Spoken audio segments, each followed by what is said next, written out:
Hi, it's Gadget UK here again. Just thought I'd do a quick video on the Amiga 1200. I'm not going to do a full teardown or anything of this sort, cover it in sort of intricate detail or anything like that.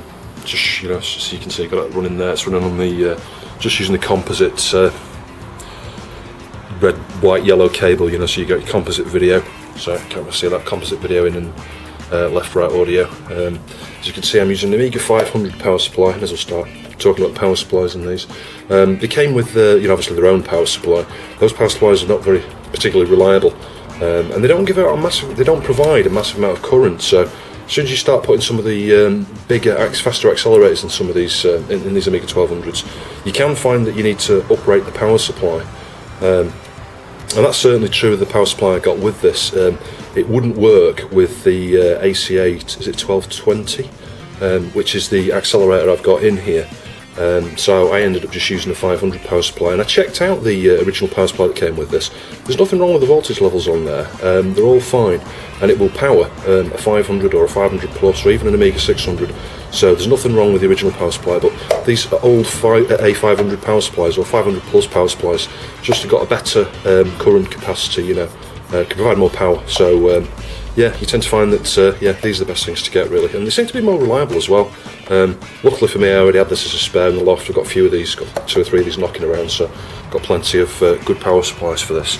Yeah, the other part of this video really, other than just doing a really brief sort of intro to the A1200, was to just show you a few things, cover a few different topics really. The first one, or the second one, we've talked about power supply. First one I would like to mention is the these cases and the keyboard. You can see this is, I'm a bit too close to this, but you can see it's pretty clean. It is really, you know, it's really white, and it wasn't like this when I got this originally. It was yellow. I mean, like really yellow. I would hazard a guess, if I show you these carts here, probably 60% as yellow as that. I mean, it was like really yellow. You would not believe me. I mean, that, you can see the difference there. It's like a cream colour. It was like 3 or 4 times yellower than that. It was like really yellow, almost like someone, you know, typically you'd see that in the olden days of some of these plastics where people have been smoking around it or whatever. It looked that bad, and it wasn't even yellow. Some people don't like to clean these up, which I'll get onto in a minute, but some people don't like to do the work that's involved to clean these up, because they feel that you know, it kind of spoils the original retro feel, and you know, if it looks old, leave it looking old. I'm not like that. I like to restore all my systems up to sort of good as new condition really. But the big problem with this, and the reason why probably no one would like to leave it in the state it was, it had some key overlays, you know, like you used to get in the sort of 80s, 90s, where you had like a little, with certain games, you got like a little sticky thing that you could stick on there, and it would tell you what all the function keys do, whatever. And in fact, I think it went around that whole thing there. So, and there was some stickers up here as well. And because it had aged with those on it, you peeled them off, and they really did need peeling off. They were on the last legs, and it just looked an absolute state. I wish I still had some photos. I might have one on my mobile. I'll dig out in a minute that showed when it was part way through cleaning.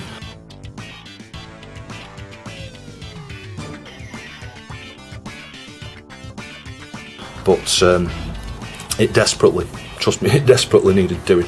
And the keys were the same. The keys were just like absolutely bright yellow. You would like look at this and like, oh my god, I don't want to even press, you know, type anything on there. It just looks disgusting. So the process involved with this, and I mentioned it a couple of times with the different the Neo Geo carts and things that I've done in the past. But the way you go about doing it is strip it all down, take all the plastic components off, get some H2O2, hydrogen peroxide. What I use is sort of 12% cream, you know, creme, call it what you want. It's like a little creamy sort of stuff. It's white. You brush it on. 12% volume. Do it in the bath or somewhere like that. It's better to do it in direct sunlight. So what I sometimes do is do it on like a big plastic serving tray. You know, pop all the keys off the keyboard, and paint them all with the hydrogen peroxide. Leave them out in direct sun. You know, in the UK you can't do it this time of year. But you know, as soon as you get to summer and you start getting a really hot, bright sunny day, stick them out on a tray in the sun, leave them out there for about 2 or 3 hours, give them a second coat. I usually go out every hour and a half to 2 hours and just give them another coat. And after about 4 or 5 hours of being out, you'll find that once you've rinsed them off, they come up like this, like, you know, very white again. It's a slight sort of hint of cream to this, but that's the way they were. They weren't pure white. But as you can see on the case, this came up like mint. It is very much like a brand new original case. Other thing I'll mention about these cases, and I've mentioned this in the videos, Dreamcast video in particular, I think it was, one of my pet hates some of these systems where people put the wrong screws and the holes, and I don't know if you can see that. I'll see if I can just zoom into that, just give me a second. See if we can get a focus. Yeah, you can just about see that, I think. See that little dot? It's where it was, someone put the screw in and obviously it's pushed the plastic up. And originally there were 3 of those all the way along, really big, standing out. And yeah, with a bit of effort, you can press these back in. The way I tend to do it is put it on a really, really flat surface, so that the case is on, is making contact with like a table or something like that. It's really hard, firm surface. And then from the other side, use a hammer, of all things, and put something rubber or plastic or something in between, the case and the hammer, and just repeatedly hit that area very, very carefully, not too hard, and eventually you'll find that you can flatten it back into the hole. And like I say, that one's semi-visible. You've got to look really closely. It comes out worse on the camera than it does to the eye. I can hardly see that here, and the others, you can't even see them. I've done such a good job of those. But yeah, if you're a perfectionist like me, you can do that. You don't need to. It's only cosmetic at the end of the day. But yeah, like I say, I'm a bit what's the word? OCD when it comes to the perfection of these things. I like them to be just right. Yeah, one of the things I want to mention is the expansion slot. I've overclocked the accelerator board I've got in there. I'll show you that in a sec. So I'll try and do this as it's positioned there. I don't really want to pull it out, but yeah. Sorry, I'm knocking the camera again. As you can see, you get. I'll move the camera a bit across. Yeah, you get a plastic cover there, obviously, and you just put a screwdriver or something in the top there just to lever it slightly out. So I'm going to get that back out now. There we go. And as you can see, in there just slides into this slot. I've got an expansion card or an accelerator board. I think these are more commonly known as. And these are manufactured by a company called Individual, I think it is. Yeah, Individual. I think it's a German manufacturer, I'm not sure, but the point is, they still make these now. They're pretty much the sole manufacturer of these expansion boards, and they come in a few different sort of configurations. The one I went for, I believe this is supposed to be something like 18 megahertz. The CPU that's in the Amiga 1200 default is 14 megahertz, and you get 2 meg of what they call chip RAM. There's different types of RAM using these Amiga systems, and chip RAM typically is it gets its name because it can be accessed by the different chipset. That's the easiest way to remember if you associate chipset with chip RAM. Yeah, the different chips on there, including like the Agnes chip and stuff. So various devices can use and access that RAM independently of the CPU. And then the more common sort of known, especially in the Amiga 500s and stuff, and 500 pluses, the expansion boards that go in those, you tend to find provide what they call fast RAM, which ironically is actually slow RAM. But quite why they call it fast RAM, I don't know. It's basically when you put the fast RAM can be accessed by the CPU, but not the chipset. Yeah, it's fast in the sense that the CPU can have direct exclusive access to that RAM, so it can speed up the CPU a little bit, but yeah, anyway, I'm rambling on. There is another type of RAM as well, I forget some of these systems use, but anyway, if you want to do more research about that, have a look at Wikipedia and stuff. I'm sure you'll find a lot more information than I can really give you. I'm not an expert at this, it's just covering a few things here, really just trying to and I'm trying to put all of this around really what I wanted to show you, which is how I overclock this, and it's dead simple. This is not rocket science. I'll just move the camera up and see if we can just zoom in a little bit. And you can see this point here. Yeah, it's just on camera. See, there's a little series of pads there. Default, I don't know if you can just see, but the second set of pads there has a resistor across, and these are all marked R1, R2, R3, R4, and effectively the jumpers. That's what these are. I've measured, I think, the little resistor there. That's a surface mount resistor, and it was something like 1 ohm. So as you can see, all I've done is joined 2 little wires, connected them onto the. I'll just move up into shot a little bit, and you can see it's just off shot. just a little jumper header here, so I can disconnect it. What I'm going to do in a minute is just put seat these flat on the board and put a little blob of hot melt glue. Sorry, it's just off shot. Little blob of hot melt glue there, just to support the wires, because as it is at the moment, as you can see, it's just a little bit loose. It'd be easy for this when you're removing the stuff to pull these, to damage the trace, to pull the wire off. But with a little bit of hot melt glue just holding that onto the edge there, that'll sort of protect that. And I believe, I can't see it for the life of me now where it is, it might be on the underneath of this board. It shows you the different positions of these jumpers. I think you can configure this up to 50 megahertz, but the CPU that's on there, I think it's a 20, is it 68020? Yeah, it's a 20 megahertz chip. Default list is clocked to 18 megahertz, but using those jumpers, I think you can go up to something like 26. I think it's 26 megahertz. I've opted for by just putting that little join on that separate pad there. If you join them, it goes up to 26. If you break the connection, switch off, then you're back to the stock 18 that this is configured to work with. So I'll show you that running in a sec, just so you can see, and we'll just check exactly what the clock speed is. Just for completeness, I thought I'd just show you around the back there to show you where I've wired it to, those two single wires. You go to this switch here, and as you can see, I've marked it 26 megahertz on the left position. It switched to the right, so it should be a 14. I think, sorry, 18 at the moment. So bearing in mind the original processor that's on these is 14 megahertz. So the standard ATA model I've got will, like I say, is 18 megahertz. You get a 4 megahertz boost over the original processor. I guess something else I should just mention as well that I forgot about. On that board, you also get an absolute shitload of RAM. It comes with, I think it's 128 megabytes of RAM. So bear in mind, like I said, the stock is 2 meg of chip.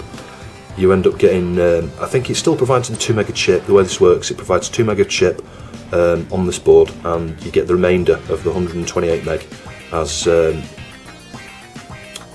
fast RAM, which allows you to do all sorts of amazing things using WHD load. And if you're not familiar with that, it's some software produced that allows you to what it allows you to do is put the original games in, and this has already been done, so you don't need to do it. You can put the original floppies in the drive, dump the discs, and using what they call a slave driver, so that's just basically a driver configuration file that someone's written for each of the games that this supports. It allows the system to cache the game, load it straight from the hard disk effectively, so you can have a single image on the hard disk of that game. Well, I say a single image, it's usually a folder with a few files and things. A dump, like I said, dump of what was originally on the floppy. It does it all for you, and you can play that just by starting the WHD load slave driver for it. It'll become more. It'll be simpler when I show you. It'll be simpler when I show you actually working. But and that's the best. One of the things about these, I got this 1200 at the same time as I got a 500. I fully planned on using the 500, and I did a lot of work on the 500, very similar to this. Retro brighted it all with H202 again. I did a repair on the 500. There was quite a few different faults with it, actually, that 500. On this 1200, there was no problems with it at all. It's probably worth just mentioning that you can get there are a couple of things to look out for with these 1200s. Firstly, obviously, there's a floppy drive. You can get some of these that have got questionable floppy drives. Cleaning them up and stuff 9 times out of 10 will solve the problem. So the other thing you need to know about these are the surface mounted capacitors as well, because that's a common problem. You can get sort of fuzzy picture. It could be rebooting, crashes, not even boot at all. Black screen, etc. And it can be the surface mounted electrolytics on the motherboard of these. So yeah, and it's a bit hard to tell. Sometimes you would have to strip it down, look at the board, see if you can see any discoloration or residue, anything around the little capacitors. There's plenty of videos out there on YouTube that cover that, so I don't really want to go into it too much. But yeah, so the surface mounted electrolytic on these can be a problem. 9 times out of 10, that's what the faults are with these. If you see faulty 1200 or faulty A600 on eBay, it's going to be the surface mounted electrolytics. What else is there to say about that? There was something else as well, I can't remember what it was now. Yeah, the other reason that I wanted a 1200, and the other reason you should think about getting one if you look, if you're semi-interested in Amiga stuff, and you're looking at getting an Amiga system, is WHD load, as I mentioned earlier. If you get a 1200. The nice thing with these is they support hard disk, and it's the old IDE standard. It's got the micro sort of sized adapter. It's got a really fine pin pitch inside, designed for the old was it 2.5 inch hard disks, I think it is. So using one of those little compact flash to IDE adapters, which they're about $3.99, $4.99 eBay, really cheap. You plug one of those in, stick a compact flash card in, and you've got a solid state hard disk effectively. And these things run really well, much better with a hard disk. Everything's it's much quicker loading stuff, and with the 4 gig cards you can fit in pretty much every game you could imagine on there. And that's what I've done in this. I took out the original hard disk. It was a crappy 1 gig drive or something. I put a 4 gig compact flash in there, and I'll show you a little bit more about that in a minute. But the beauty of that, and why you should consider a 1200, even if it's your first Amiga, don't maybe not look at the 500 unless you've got loads of floppies and you want to mess around with floppy loading times and stuff. The benefit of this is, like I say, you can boot it all off. You can boot off the hard disk and have all your games on the hard disk using WHD load. And gain the benefits of the enhanced hardware, if you like. And by that I mean, like, if you do that, if you do get one of these to play games and you want WHD load and you're going to use the hard disk, you really should invest in one of those these accelerators, which are for the cheapest one's about £60, I think. For the 18 megahertz, you can get a 33 megahertz version. And you can get faster ones than that. They go right up to about 60 megahertz, I think, but they could be more costly. You might pay £150 to £200 for one of those. But these introductory ones, or even the 33 megahertz one, or something like that, or a 40 megahertz one, they're not too costly. So it's worth doing that. And as I say, the games can make use of that, make use of the extra RAM on there, and it's just a really nice experience playing Amiga games on a 1200. Once you've got it all set up right and stuff, as long as you use WHD load. You can have some incompatibilities. If you just want to use the floppy drive, it's the age old, it depends what version of Kickstart you've got on there, and the chipset can cause problems with some games, and there are ways around that. You can hold down, I think it's both mouse buttons, or is it the left? I forget which way. I think you hold them both down when you power it up, and it'll give you a boot menu. And there was some forethought there from Commodore in the 3.1 3 onwards Kickstart. In fact, I think it was there in 204, and it might even be 203, where it gives you the ability to decide whether you want the original chipset OCS or the enhanced chipset ECS or whatever, to try and give you a level of compatibility. But that is it's hit and miss really. Some stuff will work with it, some stuff won't work with it, from my experience. But WHD load on the hard disk on this is the way to go. Really, is worth spending the £60 or £70 for an accelerator, and it's worth spending the £10 it's going to cost you for a cheap compact flash card and the adapter to go from IDE to compact flash. And as long as you get a good 1200 that's working and doesn't need any nothing wrong with the capacitors, you should be good to go. One thing before I forget, actually, talking about the accelerator and capacitors, you can get some of these 1200 revisions can suffer from what they call what is classed as a timing fix. And I think it only seems to apply to the individual sort of expansion boards for these, the accelerators, the one I've got. If you're unlucky enough to get a model that needs that timing fix, I think it's usually very simple, but there are surface mounted components on there. I think you usually have to, there's a few things you do, it depends on what revision of boards you've got, and depends exactly what might need doing to that board. There's no sort of set, clear, easy answer to the solution, but it usually involves typically things like removing a couple of resistors, adding a couple of resistors, adding a ferrite bead, removing a cap. There's very little to do there. It might be 5 or 6 components if you're lucky that you need to deal with, and there are guides on the internet that cover that.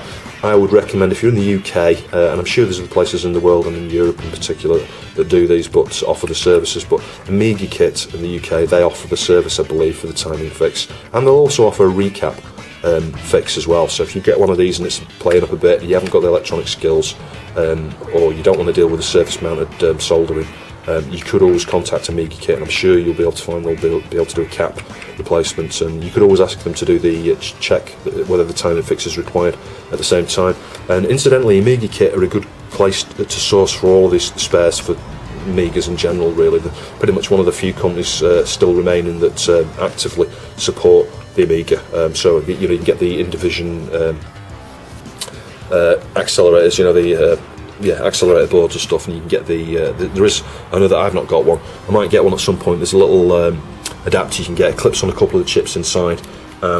Usually you mount it, you see the little bezel where I've got my switches there. Well, I've got that second one I didn't mention, it's for my compact flash. I can switch mine between 2 different compact flash cards inside, but typically that blanking plate there will be free, and you can stick a HDMI or /VGA cable on there and connect it straight to a monitor with one of those boards. But I think they're about £150, £140-ish, so it's not that cheap really. I'm quite happy with composite for the moment on mine, because as you showed, I get a nice clear picture. So anyway, I'll just boot this up and I'll just show you the thing about the clock speed and stuff when it's switched over. Just see if I can show you what exact frequency it's at, because I can never remember. I've been a bit vague, and people keep asking me what speed is it running at with this, you know, the overclock, and I'm like, I don't know, about 26 megahertz, I think. So sorry, apologies, the camera's shaking a bit here. I'll tell you what, I'll stick it on the tripod. Right, that's better. Nice stable platform. So yeah, you can see this is the file system of the Amiga. It's you know, it's a graphical environment, just like you get on the sort of TOS on the Atari ST and stuff. But it's quite interesting because it predates, you know, obviously the modern operating systems. I believe Windows 3.1 was around the sort of time when this came out. Certainly Windows 3. But yeah, it's you know, it's innovative. It's innovative, I can say, for its time. But you know, it does take a bit of getting used to. It's very similar to most of those drag and drop environments. I don't think what it is now. My use just trying to show you where the clock speed as a bench. You can see there on the title screen, I didn't notice at the top. I'll show you again. It's 132 mega fast RAM. There you go. CPU clock's 16 megahertz, so it's not 18. It runs at 16, which I find interesting because I'm sure that's supposed to be 18. But yeah, anyway, let's just do a flow maths test just to see how that compares with other systems, because there are a few already in there in this benchmark program that shows you, so you can compare against other sort of stock systems and stuff with certain clock speeds, and it gives you an indication of how fast your system is compared to those various models. It's taken quite a while. That we go. So you can see there, so what am I don't know, 4 point something there. In fact, you can see it listed on right there, 3.87. I love the 4040, and look at the performance of that. So it's got a dedicated FPU and an MMU as well, I think. It's pretty fast, that 40 megahertz chip.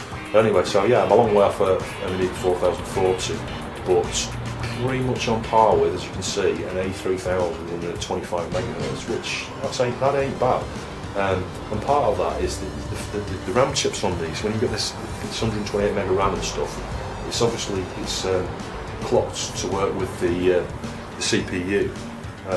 So you know, you don't just gain from the CPU, you gain in terms of RAM as well, as far as I can tell. Anyway, let's come out of there. Let me do this now really quick. I'll just reboot this. I'll just switch the switch over to the other position. Okay, so I'm in the other position there.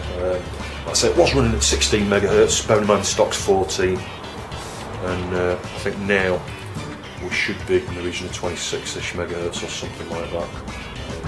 More utils, bench.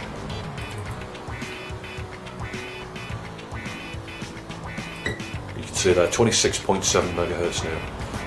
And I guess the other interesting other thing I should point out is if you wanted to consider doing this overclock yourself, or even overclocking one of the other models, you know, 33 megahertz one, clocking it to 60 or 50 or something, is do the temperature test. That's a really critical thing with these, and the stability test that comes later. But the temperature test, what I mean by that is, you know, is run it at its normal speed, the speed it ships at, for, you know, a few hours, an hour or two, and then, you know, switch it off, turn it over, put your finger on there, or use you know, one of those little infrared thermometers or something, just to determine how hot it is. It shouldn't really be getting that warm. It shouldn't even be.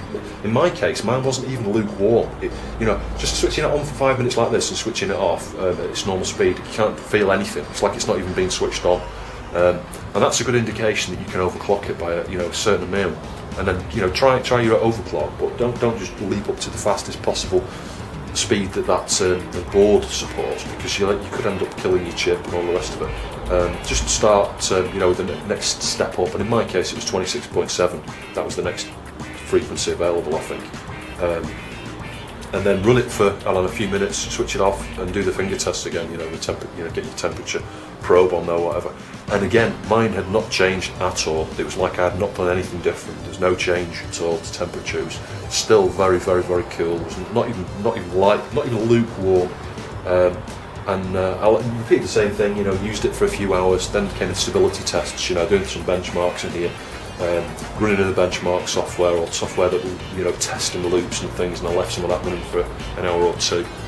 Played games for an hour or two, switched it off, feel the CPU, no problems at all, not even lukewarm, no crashes, no glitches, and that's the way really you should. I'm teaching you to suck eggs here. Many people have done overclocking before, but that's the key with these, really, making sure it doesn't get hot and it doesn't crash. If it doesn't get hot and it doesn't crash, you're good to go. And a lot of these, whilst this has got 68020, as you can see there, Motorola were renowned at the time for basically having stock models of these chips, and doing different tests. Depending on temperature and performance, they would rate them accordingly. They would stamp them, actual stamp on the chip according to what they felt was acceptable. So, for example, you might find that with the right board and stuff and configuration, I might be able to clock this up to 50 megahertz, I kid you not, and you may find that it's rock solid, it's stable, but it might start getting warmer than Motorola would have liked it to have got. And that's what it's all about, really, with these 68000s. It's surprising how much performance you can get out of some of these. So the other thing I'd like to show you is, you can see there, the memory at the top, you've got 132 meg of other RAM, which is, in this case, is just fast RAM. And the almost 2 meg free, 200 and odd Ks used just from this booting and stuff. And as you'll see, as you close Windows down and stuff, that will change. I think there you go, you can see it's adjusted. My main focus on this is for gaming. I'll show you some of the games on there now. Let's put Lotus 3. I like this start to it.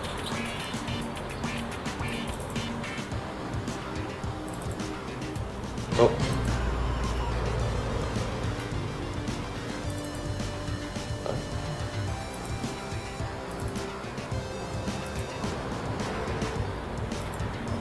Strange.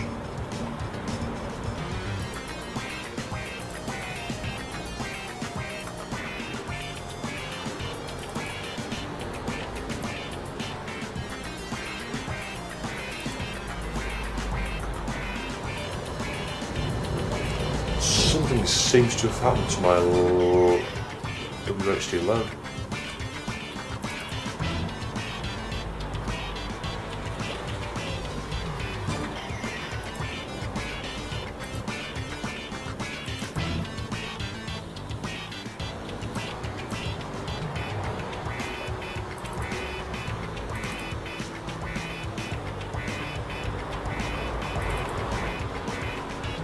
It's probably me that's not loading it right. So you can see we've got the standard sort of bootloader and stuff there, probably from the original game it was built.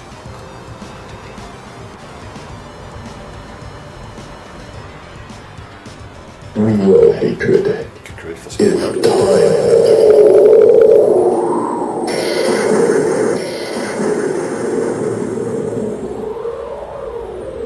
One of the things I love about the Amiga, this is the sound produced by the Paula chip. You get PCM, is it 3? I think it's 3 or 4 channels, might be 4 channel. I think it's 4 channel actually. Stereo audio is pretty good quality. Developers really make good use of it in a lot of these games. So we can skip that.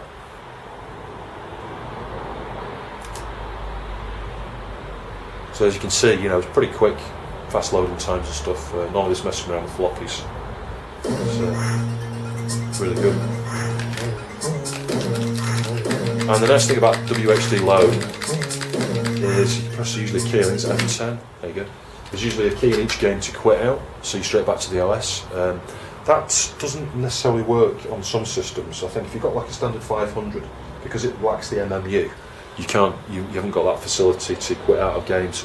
But if you've got a faster processor, then that works. It's almost sort of perhaps worth mentioning while I'm here as well. Like the Amiga 500 and the 500 Plus, you've now got the facility to do the same thing that we've taught, some of the same things we talked about with the 1200 here, in that you can get an expansion card that sits in the sidecar slot, so to the left-hand side of the 500, just plugs in, and it allows you to plug in the same accelerator you've seen plugged into this here, 1200 type boards. So you can plug a 1200 accelerator into an Amiga 500, which then gives you obviously a different processor with the MMU, with more memory, and there's also a compact flash slot built onto those. I think it's called the ACA1200. You should do a search on YouTube. I think there's one or two videos sprung up. I think Fitz Steve's done one. FITZ, FITZ, Steve, Fitz Steve. I don't think he's fit or anything. He's called Fitz with a Z, Steve. He's done a video on the ACA500, so you can see how that works. But it's just the same as this. You can get WHD load on there and play all your games on the 500 or 500 Plus, just in the same way, with using the same benefits you see here, really, having a good clock speed and lots of memory. So you shouldn't rule out the 500, 500 Plus. It's interesting how I started this video and I forgot all about that, talking about why you should get a 1200. Well, that's not, as of the last month or 2 months ago, that is now not necessarily the case. You can do pretty much all the same stuff now on a 500 and 500 Plus, and that kind of appeals to me as well. Actually, at some point I'll probably get one of those. Let's just try and load that Lotus again, because let's see if we can work out what the hell I was doing wrong there, because that has bugged me a little bit. I've got the feeling I was clicking, yeah, there you go, Lotus 3. It's because it said 1, 2, I thought that was part of one of the discs. It's not, that's the actual config file. So let's see, I'll censor some of this out so you can't see. That's the original copyright protection there, cracked.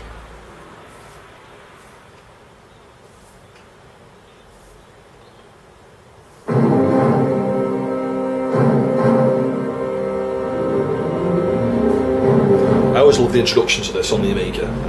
It's just one of my favourite musical tracks, I think, on the Amiga.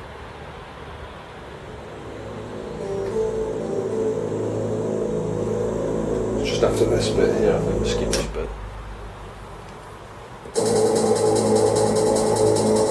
Oh, that sort of octane type sound in the background, that sort of jet sound. It's a really cool intro.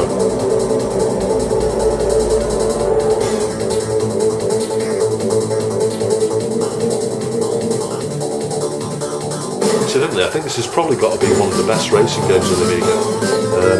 The only one that beats it hands down, beats any of that era home sort of 16-bit systems hands down, is Vroom. I might do a video on that at some point. Obviously there's loads of them out there already, but I might do a ramble to it or something while I play a bit of Vroom at some point. But yeah, it's one of my favourites. It's quite out of that. Just see if we can show you something else, and I'm a bit focused on the sound on this, really. It's like I say, I find myself sometimes just loading these up and listening to the title music on these games because they're just so sweet. I was always a fan of the original Last Ninja, actually. Let's see if you can find that. I think it's actually Ninja Remix. There you go, Ninja Remix.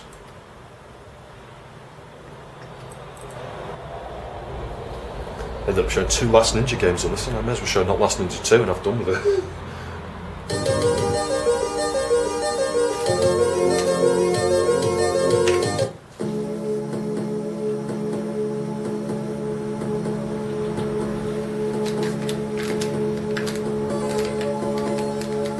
Now, whilst it's still really good music on the Amiga version, it's nothing beats the C64. The C64 wins hands down, which I think is quite remarkable, that these 16-bit systems can be outdone by a sound chip on a Commodore 64.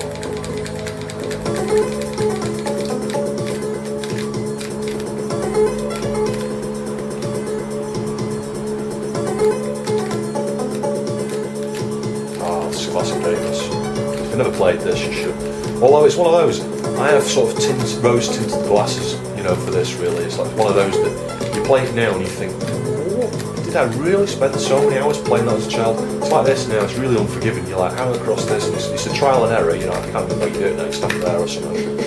Oh, so it's a case of, so it's just trial and error. The isometric stuff with the directions on this game make it really hard. Certainly to start, once you get used to it, I don't know, you can get better at it. Clearly, I'm out of practice. I do remember I played this back in February on the ST, and I did manage to get off the whole first level, but it took me an hour and a half to do that. There you go, so practice of working out. Anyway, this is not about Las Ninja.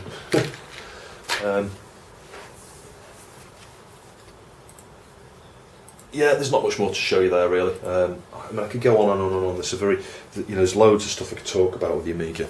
I guess the one final thing I'll mention with these is, if I can move the camera down, is as you can see at the moment what I'm using is a little adapter. It goes into the D-type connector there, comes around and it goes into this little case in there. And what's in there is a PIC 16F 84A, I think it is, a PIC microcontroller. I've not programmed this one myself. This is one that I bought pre-done. It's like the Jest and the Pest on the Atari ST, in that it just allows you to connect a PS2 mouse. As you can see here, it's a HP mouse I'm using this, optical. It's worth doing this because, you know, those old mice, I've got an original one for this. I've got the original one that shipped with the 1200, and I've got one of the box mice for the 500 plus and stuff. And that's fine and well and stuff, you know, it's good to have those as originals, but yeah, they're not great because the balls get full of fluff and the optical sensors get full of fluff and stuff, you know, so it can be, you know, you don't get a very good response and all the rest of it. But if you use one of these optical mice, they're great, even on carpet, you know, as you can see on carpet, it just like works really, really well. You don't even need a flat surface, and obviously, you know, yeah, easy to come by, cheap. One of these will set you back about 3 or 4 quid, whereas an Amiga, a proper Amiga mouse in good condition might cost you 10, 15, 20 quid. Yeah, I think that adapter, trying to remember what it was now, it was about £7 or something.